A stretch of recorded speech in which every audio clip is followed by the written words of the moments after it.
Hello friends, ಇವತ್ತು ನಮ್ಮ kitchen ಚಾನಲಲ್ಲಿ ರಸಗುಲ್ಲ ಯಾವ ರೀತಿ ಮಾಡ್ಬೋದು ಅಂತ ನೋಡೋಣ ಫ್ರೆಂಡ್ಸ್. ಇಲ್ಲಿ 1 ಲೀಟ್ರ್ ಹಾಲನ್ನು ತಗೊಂಡು ಅದನ್ನು ಚೆನ್ನಾಗಿ ಕುದಿಯೋದಕ್ಕೆ ಇಟ್ಟಿದ್ದೇನೆ ಫ್ರೆಂಡ್ಸ್. ನಮ್ಮ ಕಿಚನ್ ಚಾನಲನ್ನು ಯಾರಾದರೂ ಹೊಸೊಬ್ಬರು ನೋಡೋದಿದ್ದರೆ ಈ ಚಾನಲನ್ನು ಸಬ್ಸ್ಕ್ರೈಬ್ ಮಾಡ್ಕೊಳ್ಳಿ. ಬೆಲ್ ಐಕಾನ್ ಆಲಲ್ಲಿ ಸೆಟ್ ಮಾಡಿದರೆ ನಾನು ಮಾಡೋ ವಿಡಿಯೋ ನಿಮಗೆ ನೋಟಿಫಿಕೇಷನಲ್ಲಿ ಬಂದುಬಿಡುತ್ತೆ ಫ್ರೆಂಡ್ಸ್. ಈಗ 1 ಲೀಟ್ರ್ ಹಾಲು ಕುದೀತಾ ಬರುವಾಗ ನಾನೊಂದು 2 ಟೇಬಲ್ ಸ್ಪೂನಷ್ಟು ವಿನಿಗರನ್ನು ಹಾಕ್ಕೊಂಡು ಸಣ್ಣ ಉರಿಯಲ್ಲಿ ಒಂದು 2 ನಿಮಿಷ ಇದನ್ನು ಕುದಿಸ್ಕೊತೇನೆ ಫ್ರೆಂಡ್ಸ್.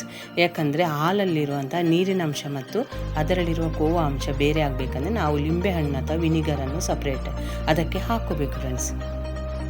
ಈಗ ಹಾಲು ಕುದೀತಾ ನಿಧಾನಕ್ಕೆ ಹಾಲು ಮತ್ತು ನೀರು ಮತ್ತು ಅದರಲ್ಲಿರುವಂಥ ಕೋವಾದ ಅಂಶ ಬೇರೆಯಾಗೋದಕ್ಕೆ ಶುರುವಾಗಿದೆ ಫ್ರೆಂಡ್ಸ್.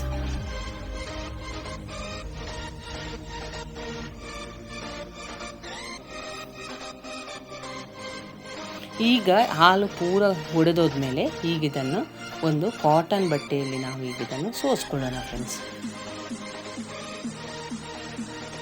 ಈ ವಿಡಿಯೋದಲ್ಲಿ ನೋಡ್ತಿರ್ಬೋದು. ಇಷ್ಟ ಆದರೆ ಸಾಕು. ಕೆಳಗೆ ಸ್ಟೀಲ್ ಸ್ಟೇನರ್ ಇಟ್ಟು ಅದರ ಮೇಲೆ ಒಂದು ಕಾಟನ್ ಬಟ್ಟೆ ಹಾಕ್ಕೊಂಡು ಈಗ ನಾನು ಇದನ್ನು ಸೋಸ್ತಿದ್ದೇನೆ ಫ್ರೆಂಡ್ಸ್.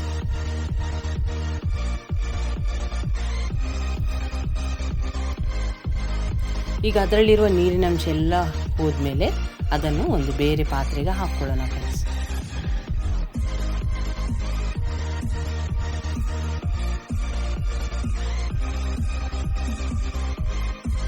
ಸ್ವಲ್ಪ ಬಿಸಿ ಇರುವುದರಿಂದ ನಾನು ನಿಧಾನಕ್ಕೆ ಅದರ ನೀರಿನ ಅಂಶವನ್ನು ತೆಗಿತಿದ್ದೇನೆ ಫ್ರೆಂಡ್ಸ್.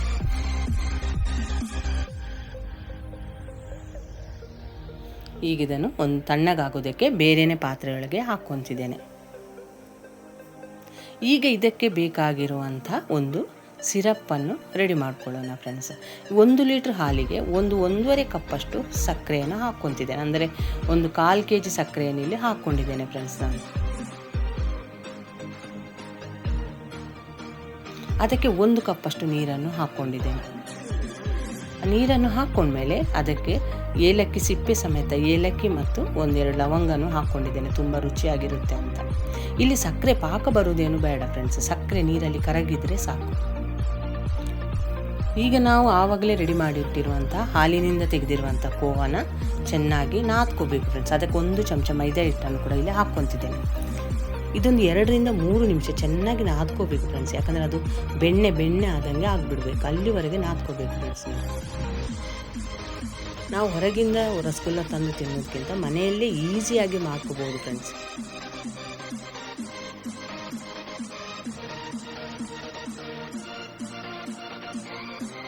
ಸಾಮಾನ್ಯವಾಗಿ ರಸಗುಲ್ಲನ ಎಲ್ಲರೂ ಇಷ್ಟಪಡುವಂಥ ಸ್ವೀಟ್ ಅಲ್ವಾ ಫ್ರೆಂಡ್ಸ್. ನೀವು ಮನೆಯಲ್ಲಿ ಟ್ರೈ ಮಾಡಿ ಯಾವ ರೀತಿ ಬಂತು ಅಂತ ನನಗೆ ಕಾಮೆಂಟ್ ಸೆಕ್ಷನಲ್ಲಿ ತಿಳಿಸಿ. ಮತ್ತು ನಾನು ಇದನ್ನು ಈಸಿ ಮೆಥಡಲ್ಲಿ ನಿಮಗೆ ತೋರಿಸಿದ್ದೇನೆ ಫ್ರೆಂಡ್ಸ್. ಎಲ್ಲರಿಗೂ ಅರ್ಥ ಆಗೋ ರೀತಿಯಲ್ಲಿ ಹೇಳ್ಕೊಡ್ತಿದ್ದೇನೆ.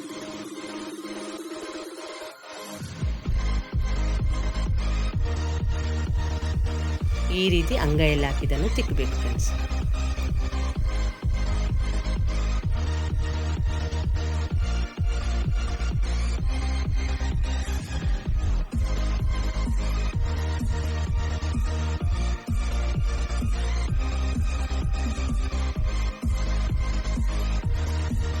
ಈಗ ಹಬ್ಬ ಹರಿದಿನಕ್ಕೆಲ್ಲ ಈ ರೀತಿ ಸ್ವೀಟ್ಸನ್ನು ಒಂದ್ಸಲ ಟ್ರೈ ಮಾಡಿ. ಈಗ ಬೆಣ್ಣೆ ಥರ ಒಂದು ಉಂಡೆ ರೆಡಿ ಆಯ್ತು ಫ್ರೆಂಡ್ಸ್. ಈಗ ನಿಮ್ಗೆ ಯಾವ ಗಾತ್ರದಲ್ಲಿ ಬೇಕೋ ಆ ಗಾತ್ರದಲ್ಲಿ ಸಣ್ಣ ಸಣ್ಣ ಉಂಡೆಗಳನ್ನಾಗಿ ಈ ರೀತಿ ಮಾಡ್ಕೋಬೇಕು ಫ್ರೆಂಡ್ಸ್. ಕೈಗೇನು ಎಣ್ಣೆ ಅಥವಾ ನೀರನ್ನೇನು ಹಚ್ಕೊಳ್ಳೋದು ಬೇಡ, ಅದರಲ್ಲಿರುವ ಆಯಿಲ್ ಅಂಶದಿಂದಲೇ ನಾವು ಈ ರೀತಿ ರೌಂಡ್ ಮಾಡ್ಕೋಬೋದು.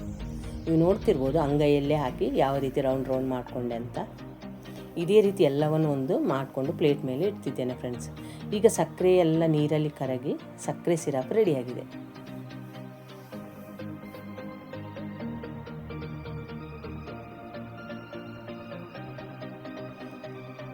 ಸಕ್ಕರೆ ಪಾಕನೂ ಸ್ವಲ್ಪ ಗಟ್ಟಿನೂ ಆಗಿದೆ.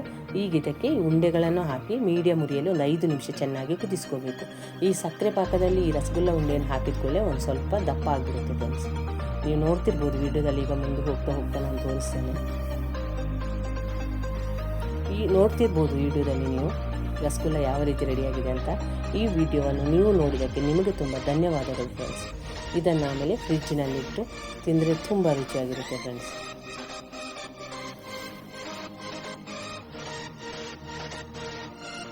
ನೋಡಿದ್ರಲ್ಲ ಯಾವ ರೀತಿ ರಸಗುಲ್ಲ ರೆಡಿ ಆಯಿತು ಅಂತ.